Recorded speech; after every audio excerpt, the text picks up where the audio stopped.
नमस्कार, सलाम और जूले। मैं हूं सोनम वांगचुक, लद्दाख से। आप में से कुछ लोग हमें जानते होंगे हमारे शिक्षा सुधार के कामों के बारे में, या फिर पर्यावरण के काम में, आइस स्तूपा, आर्टिफिशियल ग्लेशियर जैसे कामों के लिए, या फिर आई लिव सिंपली जैसे ग्लोबल मूवमेंट्स जो कि सादा जीवन अपनाकर क्लाइमेट चेंज को रोकने के लिए लोगों को प्रेरित करती है। मगर दोस्तों, आज मैं इन चीज़ों के बारे में नहीं, बल्कि आप लोगों को एक बहुत ही ज़रूरी संदेश देने के लिए आया हूं, जो कि चीन और भारत के बीच अभी जो टकराव और तनाव की स्थिति बनी है, इसके बारे में आपकी क्या जिम्मेदारी है। मैं लद्दाख में हूं और आप देख रहे हैं सिंधु नदी को बहते हुए यहाँ, और वो जो पहाड़ियाँ हैं उनके पीछे नुब्रा और चांगतांग के वो इलाके हैं जहाँ पर ये तनाव बढ़ता जा रहा है। हज़ारों सैनिक वहाँ ले जाए जा चुके हैं। सुनने में आया है चीनी वायुसेना के जहाज़ भी वहाँ तैनात किए गए हैं, और एक घंटे पहले भारतीय वायुसेना के जहाज़ भी मेरे ऊपर मंडरा रहे थे। सामान्यतः जब सीमा पर तनाव होता है तो हम आप जैसे नागरिक ये सोचकर सो जाते हैं रात को कि सैनिक इसका जवाब दे देंगे। मगर मैं आज आप लोगों को ये ज़रूरी बात बताना चाहता हूँ कि इस बार सिर्फ सैनिक जवाब नहीं, दो तरफा जवाब हो और उसमें नागरिक जवाब भी हो। तो आप जैसे नागरिक दिल्ली, मुंबई और बेंगलोर और अनेक शहरों से क्या कर सकते हैं इसमें, ये समझने के लिए पहले हमें समझनी होगी चीन की ये हरकत और वो ऐसा क्यों कर रहा है।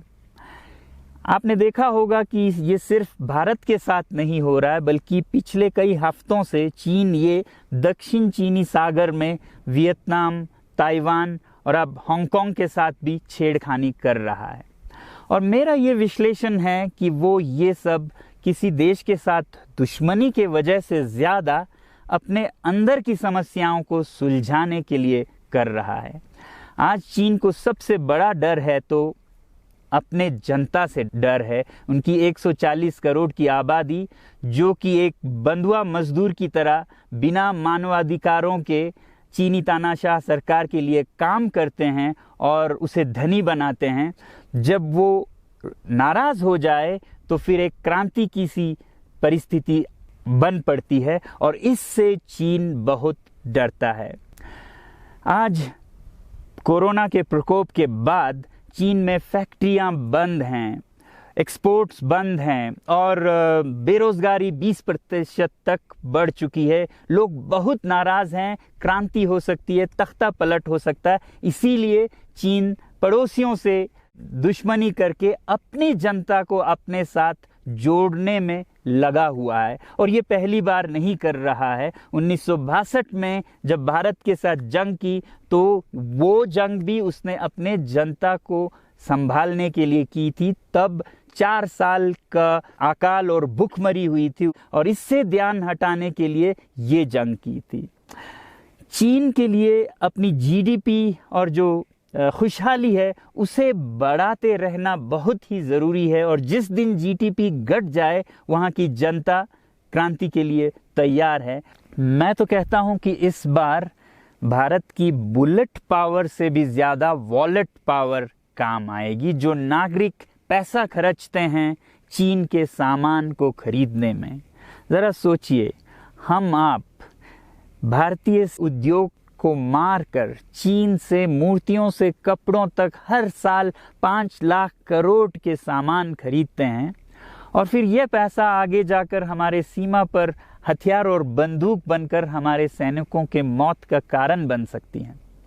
तो इसलिए अगर हमारे देश के 130 करोड़ लोग और 3 करोड़ जो भारतीय बाहर के देशों में हैं, सब मिलकर भारत में और बल्कि दुनिया भर में एक boycott made in China movement या अभियान शुरू करते हैं, तो आज दुनिया भर में चीन के प्रति रोष है।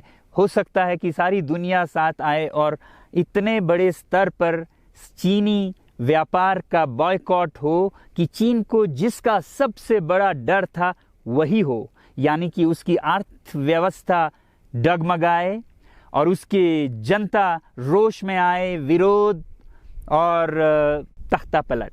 और अगर हम ऐसा नहीं करते हैं तो कितनी बदनसीबी की बात होगी भारत के लिए, ज़रा सोचिए। एक तरफ हमारे सेना सीमा पर जंग लड़ रही होगी और दूसरी तरफ हम आप चीनी सामान, मोबाइल से लेके कंप्यूटर्स, कपड़ों से लेके खिलौनों तक को खरीद कर उनकी सेना को पैसा भेज रहे होंगे, चीन की सेना को। ये तो हुई हार्डवेयर की बात। दूसरी तरफ हमारी युवा चीनी सॉफ्टवेयर, एप्स, गेम्स जैसे टिकटॉक, शेयरिट, इन सब में मस्त उन्हें दूसरी तरफ से करोड़ों करोड़ों का पैसा भेज रहे होंगे। तो इसलिए बहुत ज़रूरी है कि हम एक नागरिक जवाब ज़रूर दें और इसे एक अभियान बनाएं, ग्लोबल मूवमेंट की तरह। ये बॉयकॉट मेड इन चाइना का जो अभियान है वो भारत के लिए भी एक वरदान साबित होगी। जैसा कि हमारे प्रधानमंत्री ने एक विजन हमें दिया था स्वावलंबन का, सेल्फ रिलायंस, वो तब हो सकता है जब हमारे अपने उद्योग फलें फूलें। और जब हम बॉयकॉट करते हैं इन सामान का तो अपने देश के उद्योग का, उत्पाद का हम प्रयोग करेंगे और उससे मजदूरों को रोजगारी मिलेगी और सारा देश खुशहाल होगा। बजट होगा कि हम और अच्छी तरह से टक्कर ले सकें सीमा पर भी। तो इसके लिए मैं आप लोगों से अपील करता हूं कि जहां तक ऐप्स और सॉफ्टवेयर की बात है तो हमारे युवाओं को एक हफ्ते में उन्हें अनइंस्टॉल करना चाहिए। Boycott made in China, software in a week and hardware in a year. क्योंकि साजो सामान के लिए वक्त लगेगा हमारे अपने देश से और बाहर से विकल्प निकलने तक, तो उसे हम एक साल के अंदर कर सकते हैं। तो ये हम न सिर्फ अपना प्रतिज्ञा करें बल्कि 100 और लोगों को इसके बारे में समझाएं, शेयर करें सोशल मीडिया पर, और हमारी जो मीडिया है वो जनता तक, देश के कोने कोने तक पहुंचाए। और जैसे ही इसका असर दिखने लगेगा, इंटरनेट से ऐप्स लाखों में, करोड़ों में अनइंस्टॉल होंगे, तो चीन को संदेश साफ जाएगा और यही एक तरीका उसे मेज़ पर पहुंचा सकती है जहां पर कि बातचीत हो शांति की। तो जाते जाते मैं ये बता दूं कि मैं क्या करने जा रहा हूं। इस फ़ोन पर जो भी चीनी ऐप्स हैं उन्हें तो मैं एक हफ्ते में हटा रहा हूं, बल्कि ये फ़ोन जो कि चीन में बना है इसे भी मैं एक हफ्ते में अपनी ज़िंदगी से अलग कर रहा हूं और एक साल के अंदर हर वो चीज़ जिस पे मेड इन चाइना लिखा है उसे ज़िंदगी से निकालने जा रहा हूं। हमें चीन से, चीनी लोगों से कोई समस्या नहीं है, चीनी सरकार और उनकी रवैयों से समस्या है। जब तक चीन में परिवर्तन ना हो हमें ऐसा करना होगा। और आप लोगों से मैं अपील करता हूं कि आप अपने शहर में, अपने मोहल्ले में ऐसे इवेंट्स करें जहां लोग प्रतिज्ञाएं करें कि चीनी सामान का बहिष्कार करें जब तक चीन में परिवर्तन ना हो। और मैं सालों से कहता रहा हूं कि 21वीं सदी में देश के लिए जान देने की नहीं बल्कि ज़िंदगी देने की ज़रूरत है। लद्दाख में बढ़ते हुए ये देश के लिए जान देने का कारोबार बहुत देखा, और जहां एक तरफ मैं सलाम करता हूं उन लोगों के लिए, उन लोगों को जिन्होंने देश के लिए जान दिया, मगर इस 21वीं सदी में मेरा ख्याल है कि देश के लिए जान देने की नहीं, ज़िंदगी देने की ज़रूरत है।